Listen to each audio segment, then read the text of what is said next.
네, 안녕하세요. 영상의학 검사 강의 제7번째 시간입니다. 자, 오늘 강의의 주제는요, CT 검사에 대해서 좀 설명을 드리고자 합니다. 이런 뉴스 보신 적 있으실 거예요. 의료 방사선 피폭이 심각하다. 특히 CT 장비에 대한 이런 보도가 많이 되고 있는데요. CT의 어떤 장단점과 X선 노출량에 대해서 한번 알아보도록 하겠습니다. 자, 일단 CT 검사의 방사선 양을 보도록 하겠습니다. 복부나 척추 같은 경우는 한 8 정도, 흉부는 5, 자, 머리 쪽은 2 정도의 방사선이 노출되게 되는데요. 쉽게 환산을 해보면 일반 엑스레이 검사의 약 33배 정도, 굉장히 많은 양이라고 볼 수가 있겠습니다. 보고에 따르면 100mSv 이상 노출되게 되면 유전자 변이를 초래해서 암 발생률이 올라간다는 보고가 있기 때문에 이런 선량에 대해서 주의 깊게 기억을 해 두는 게 필요할 것 같습니다. 자, 일단 먼저 CT 장비를 좀 알아보도록 하겠습니다.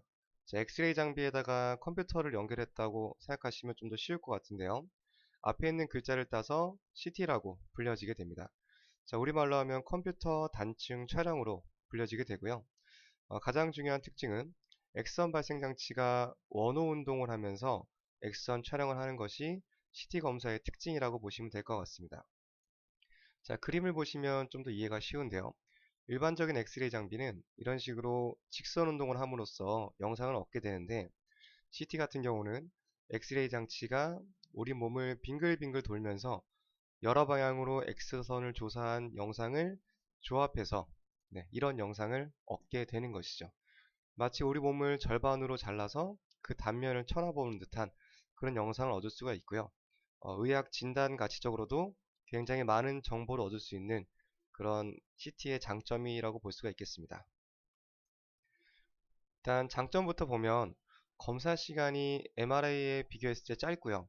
그리고 이런 여러 가지 장점이 있지만 검사 시간이 짧음으로써 급성 출혈이나 외상과 같은 응급 환자들, 진단이 시급한 환자들에게 적합하고요.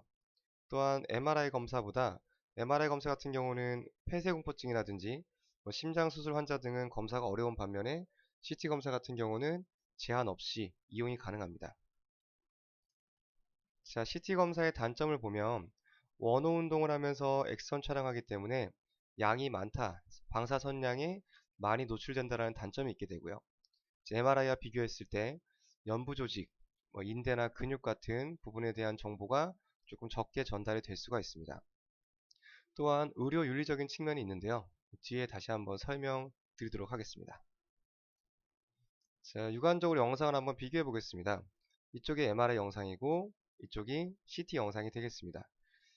자, MRI 영상 보면 이런 피하 지방이라든지 사이사이의 디스크 같은 이런 연부 조직들이 잘 관찰이 되는 반면에 CT 영상 같은 경우는 엑스레이와 비슷하게 이런 골격 구조물들이 관찰이 되고 있습니다. 이런 장단점이 있기 때문에 CT 검사도 통해서 좀 더 많은 정보가 필요하다고 느껴지면 또 추가적으로 MRI 검사를 할 수 있게 되는 것이죠. 자, 앞에 설명드린 의료 윤리적인 측면입니다. 이렇게 방사선 피폭량이 많지만 이런 걸 통해서 얻게 되는 정보의 가치가 더 높다라고 판단이 되면 우리는 CT 검사를 진행할 수 있게 됩니다.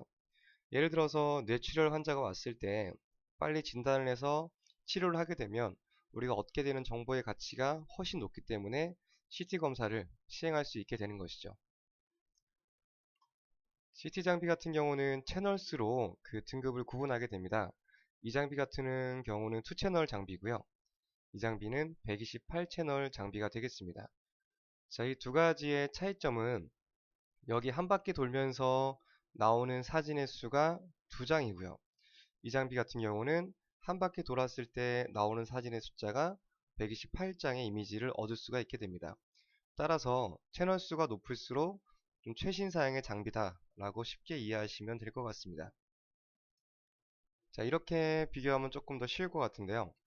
자, 둘 다 똑같은 스마트폰이죠. 자, 스마트폰이지만 분명 사양에는 차이가 있습니다. 인터넷도 되고 여러 가지 어플도 시행이 되지만 속도도 훨씬 빠르고요. 그리고 다양한 기능들을 수행할 수 있게 되죠. 이렇듯 CT 장비는 채널 수로 구분하고 채널 수가 높을수록 여러 가지 기능을 수행할 수 있게 됩니다.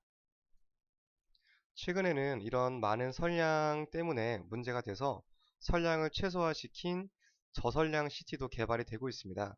그래서 앞으로는 이런 선량도 줄고 또 화질도 좋은 CT 장비가 개발될 거라고 예상이 되고 있습니다. 따라서 CT 검사는 그 방사선 피폭이 굉장히 많기 때문에 이런 부분에 대해서 환자분들 질문에 성실하게 답변하는 게 중요하고요. 하지만 진단 정보를 우리가 더 얻었을 때 가치가 있다라고 판단이 되면 검사를 진행하기 때문에 환자분들에게 이런 부분에 대해서 잘 설명하시면 큰 문제 없이 검사를 진행할 수 있습니다. 또한 그 선량이 많긴 하지만 인체에 해를 줄 정도는 아니기 때문에 크게 염려하실 정도는 아니다 라고 기억해 두시면 될 것 같습니다. 네, 이것으로 강의 마치겠습니다. 감사합니다.